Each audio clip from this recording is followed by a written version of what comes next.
Protein, the undisputed king of macronutrients and my personal favorite of the three. For years, dietary protein consumption has been touted as one of the most effective factors when it comes to muscle growth.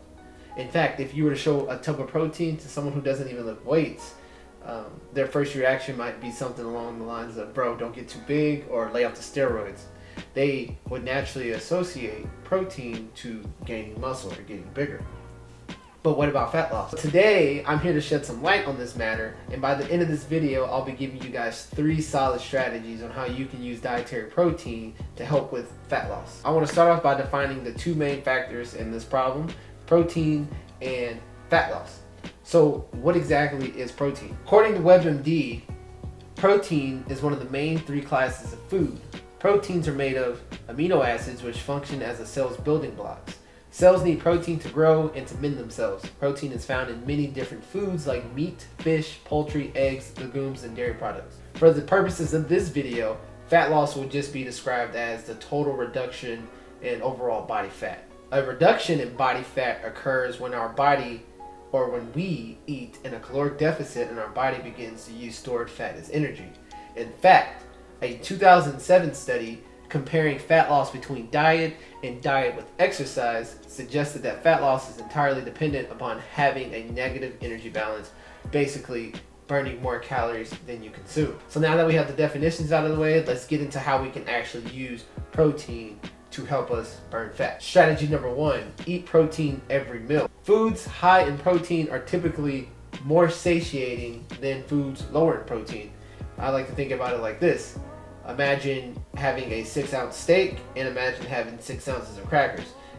The 6-ounce steak will have you feeling more full versus the 6 ounces of crackers. In fact, there was a study in 2005 comparing the increase in dietary protein with fat loss. In this particular study, the participants went through 3 different phases. In phase 1, the participants ate at maintenance calories, but only 15% of their calories came from protein. In phase 2, the participants still ate at maintenance calories, but 30% of their calories were to come from protein. And in phase 3, they were still required to eat 30% of their calories from protein, but there was no caloric restriction. So they were able to eat as much as they wanted, but they had to get 30% of their calories from protein sources. Now for the results. Comparing phases 1 and 2, there were no body weight or fat mass differences, which is to be expected since during phase 1 and in phase 2, the participants ate at maintenance calories. But in phase 3, things get a little different.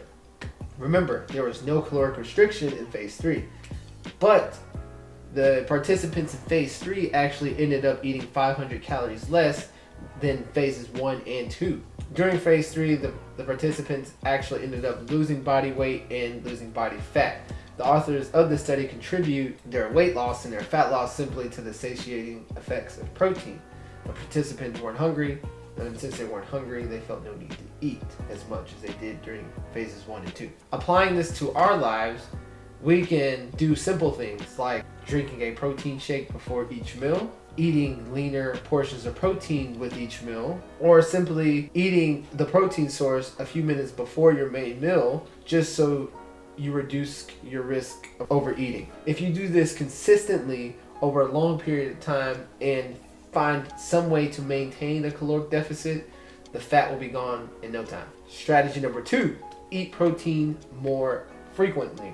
When dietary protein is consumed, 20 to 30% of the total calories from the protein are burned during the body's nutrient processing operations, such as digestion. This means if you were to eat 100 calories all from dietary protein, 20 to 30 calories would be burned during digestion. Compare this to the 3 calories burned when consuming 100 calories from fat, or the 10 calories burned when consuming 100 calories from carbohydrates, and you'll see why protein is so effective at actually burning energy. To further push the idea of eating protein more frequently, a 2018 review concluded that eating protein in 4 equal meals enhances the muscle building process, as opposed to eating 1 or 2 larger meals. Taking this into consideration, being able to eat a sufficient amount of protein with each meal around 3 to 4 times a day while maintaining a caloric deficit or negative energy balance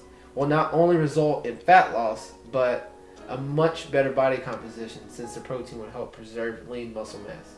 Moving on to strategy number 3, eat the right amount of protein. Although this list deals primarily with fat loss, I believe it's important that we focus on the overall composition of our bodies so that it may become easier to keep the fat off in the future. This means gaining or maintaining muscle while losing fat. We don't want to be in a situation where we lose a ton of fat and then a ton of muscle, because in that situation we become more susceptible to gaining the fat right back. So this strategy will focus on how much protein we need just to maintain the amount of muscle that we already have. All of the previous information I've given you doesn't really matter much if we don't know how much total protein we need to eat. In fact, one 2012 study linked low protein diets to muscle loss and fat gain when eating in a caloric surplus. This study split participants into 3 different groups: a low protein group, a normal protein group, and a high protein group. All 3 groups ate about 950 calories above their maintenance calories for 8 weeks. At the end of the study, all 3 groups gained weight. Group 1 actually gained the least amount of weight, but they were the only group out of the 3 to actually lose lean muscle mass, and they stored more body fat than the medium and the high protein groups. Whereas groups 2 and 3 gained fat, but not as much fat as group 1, and they actually put on more muscle. So now the question is, what is considered the right amount of protein? And this depends on a few things. One being, how active are you, and are you currently resistance training or strength training?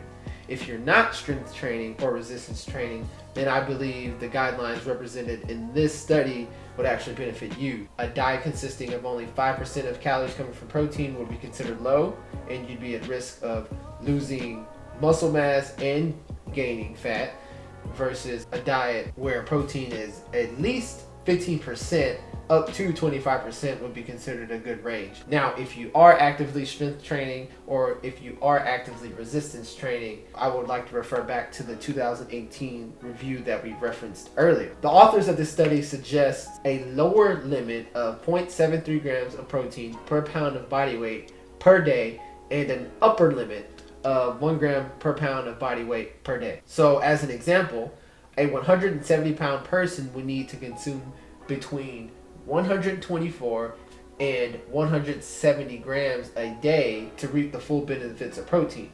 Now, mind you, these are just ranges. Everyone's different, genetics, training experience, things like that. So one person might need more than 170. Someone might be able to still get an optimal amount of muscle gains eating around 120 grams of protein. So 124 to 170 is a safe range. If you made it this far through the video, I'm 100% confident that you now know how you can utilize protein consumption in 3 different ways to help you lose fat. Just eat it. Eat it more frequently, eat with every meal, and eat enough protein, and you'll be on your way. Peace out. Thank you guys for making it this far in the video. If you liked it, like it. If you like this style of video, subscribe, because I plan on making more. I'll see you guys soon. Thank you so much. Peace.